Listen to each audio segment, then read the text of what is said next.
Hello साथीहरु सेवारो नमस्ते welcome back to my channel and another blog र साथीहरु आजको अनदर ब्लगमा चाहिँ के छ भनेर मेरो तपाईहरुले थम्बनेल हेरेर पनि थाहा पाइसक्नुभयो र टाइटल हेरेर पनि थाहा पाइसक्नु भएको छ साथीहरु र आज चाहिँ म हैन मेरो आफ्नै किसिमबाट चाहिँ यो कागती र अकबरे खुर्सानीको रेसिपी बनाउन गइरहेको छु अचारको रेसिपी। अनि मेरो भिडियो चाहिँ अन्त्यसम्म हेरेर साथ दिनु होला है त साथीहरु। र अनि सर्वप्रथम त अब हामीले यस कागतीलाई हैन मजाले राम्ररी पखाल्नु पर्छ कागतीलाई। अनि त्यहाँदेखि पखालिसकेपछि चाहिँ खुर्सानीलाई पनि मजाले के अरे त्यसको भेट्नुहरू चाहिँ टिप्नुपर्छ। अनि भेट्नु टिपिसकेपछि त्यसलाई मजाले धोएर चाहिँ पानी तैराउनु पर्छ। अनि कागतीलाई पनि पानी तैराइसकेपछि चाहिँ यसलाई के अरे हामीले काट्नुपर्छ। काट्दाखेरि बिचमा काटेर अनि त्यहाँदेखि चार पाटे बिचमा काटेर चाहिँ अनि त्यसलाई बिचमा चिरा बनाएर दुई एउटा दानाको चार चाना बनाउँदा नि हुन्छ हैन। अब कत्रो बनाउने हो त्यही अनुसार आफूले काट्दा पनि हुन्छ। र मैले चाहिँ एउटा दानाको चाहिँ प्राय 4 चानै बनाएको छु। तर यो कागती पहाडबाट ल्याएको यसो हेर्दाखेरि चाहिँ है कस्तो राम्रो पहेँलो छ। तर भित्र चाहिँ ठाउँ बिग्रिएको रहेछ। कुनै केस्राहरू चाहिँ के अरे पोचिएको के भन्छ सुकेको रहेछ क्या। त्यहाँबाट चाहिँ कागती रस नआउने भएको रहेछ क्या। अनि त्यहाँदेखि मैले तिनीहरू सबै छानेर हैन अनि त्यहाँदेखि मजाले के अरे काटेँ। यहाँनिर आज अचार बनाउने कार्यक्रम रहेको छ। अचार बनाएर चाहिँ खोर्सानी लाउँथेँ। यसपालि चाहिँ मैले खासै अचारहरू केही पनि लगाइरहेको छुइनँ। के भएर यस्तो यसलाई चाहिँ नगोटिकन अब यसरी काटेँ हैन।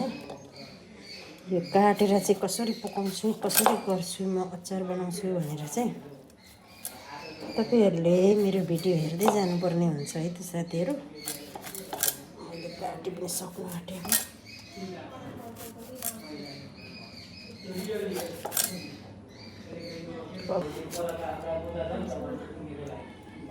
यो कागती चाहिँ हेर्दा चाहिँ यस्तो पहेँलो यस्तो राम्रो छ हैन। तर यति बिग्रेको रहेछ साथीहरु हेर्न सक्नुहुन्छ। कति राम्रो थियो हैन। यसको दाना डुल्लो फलेको फल चाहिँ र मैले अब अहिलेलाई चाहिँ काटी पनि सकेँ। देख्न सक्नुहुन्छ यो मैले कागती काटिसकेको छु। अब म खुर्सानीसँग पकाउँछु है त। चाहिँ बिग्रेको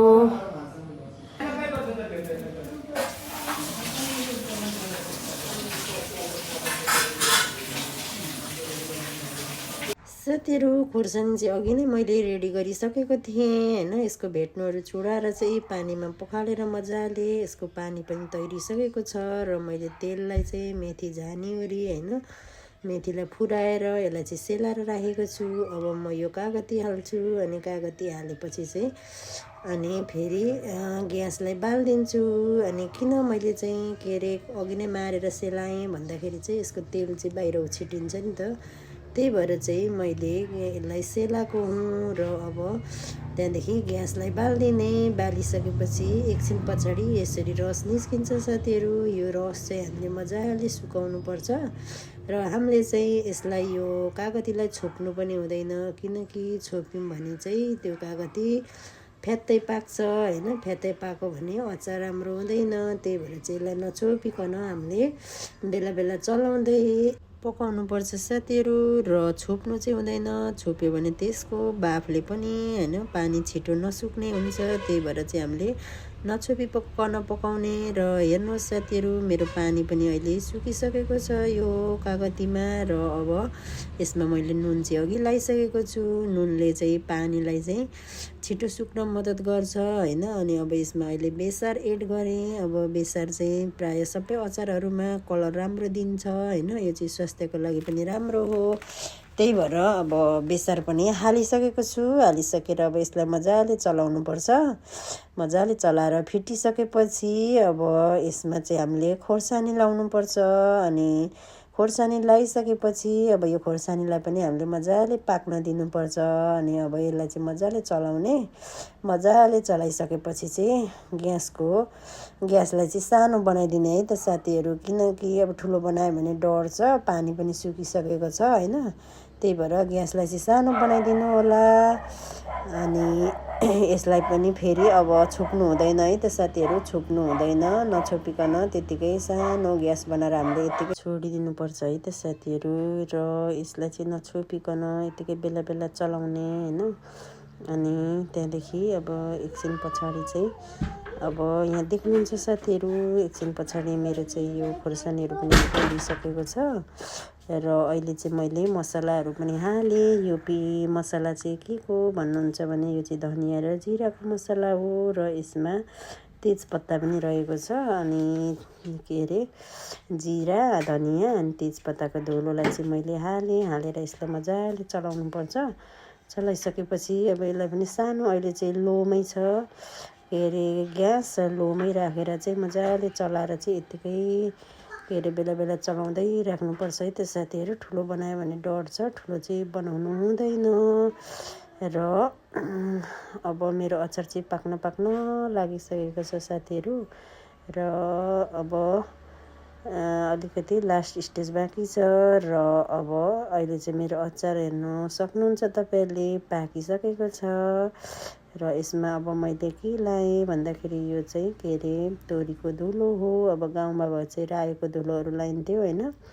अब यहाँ चाहिँ रायोहरू त्यस्तो प्रशस्त मात्रामा फुलाइँदैन, पाइँदैन पनि रायोको दाना। त्यही भएर मैले चाहिँ तोरीको दाना मजाले लगाइसकेपछि चाहिँ अब यसलाई मजाले चलाउने। मजाले चलाइसकेपछि चाहिँ यसलाई यत्तिकै राख्ने। यसलाई चाहिँ एक रात त्यत्तिकै राखेर चिस्याउनु दिनुपर्छ। अब यसलाई तातै चाहिँ अचार लाउनु हुँदैन बट्टामा। देख्न सक्नुहुन्छ साथीहरू, यो अचारको कलर चाहिँ बेग्लै पनि आइसकेको छ हैन। मजाले पाकेर खोर्सानी पनि अनि कागती पनि मजाले पाकेर सुक्खा भइसकेको छ। र साथीहरू यसको सेन्ट चाहिँ यस्तो मिठो छ कि यस्तो मिठो छ हैन। अहिले सबै खाइहालौँला जस्तो हैन, एकदम मिठो सेन्ट आइरहेको छ। र साथीहरू यसलाई चाहिँ हामीले अहिले तातै बट्टामा लाउनु हुँदैन है त साथीहरू। यसलाई चाहिँ हामीले अब दिउँसै हो भने चाहिँ 2-4 घन्टा छोडेर सेलाएर लाउन सकिन्छ हैन। मेरो चाहिँ तातै छ।